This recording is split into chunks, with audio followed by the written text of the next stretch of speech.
Այսօր մենք բոլորս հավաքվել ենք կառավարության շենքի դիմաց, մենք բոլոր անհայտ կորածի ծնողները պահանջում ենք մեր ղեկավարությունից, կոնկրետ Նիկոլ Փաշինյանից, որ Նիկոլ Փաշինյանը իրավունք չունի ինքը մենակ որոշի մեր տեղը, կնքի խաղաղության պայմանագիր, քանի դեռ մեր բոլոր գերիները գտնվում են Ադրբեջանի տիրապետության տակ։ Այսօրվա մեր բողոքը այն է, որ մինչև չվերադառնան Ադրբեջանից մեր բոլոր տղաները գերությունից ինքը իրավունք չունի կնքի խաղաղության պայմանագիր։ Այսինքն, եթե այսօր ինքը կնքում է խաղաղության պայմանագիր, ինչի հիման վրա,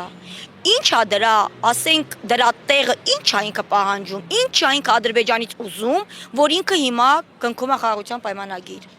Մենք բոլորս ծնողներով պահանջում ենք, որպեսզի Նիկոլ Փաշինյանը, քանի դեռ չեն վերադարձել մեր բոլոր գերիները, մեր բոլոր տղաները ինքը իրավունք չունի մենակով այդ հարցին լուծումը տա, ինքը կնքի ստորագրի պայմանագիր խաղաղության, որ ոչ մի բան չունենք։ Ինչ եք կարծում, Փաշինյանը կլսի ձեր բողոքի ձայն։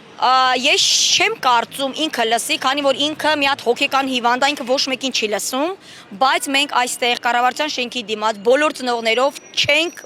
հեռանալու, մինչև ինքը մեզ ընդունի, բոլոր ծնողներից թող ընդունի ու պատասխանը մեզ բոլոր ծնողներին պատասխան տա։ Ինքը իրավունք չունի այդ խաղաղության պայմանագիրը կնքի, քանի դեռ չի վերադարձել իմ եղբայրը ու մնացած բոլոր մեր 18 տարեկան տղաները։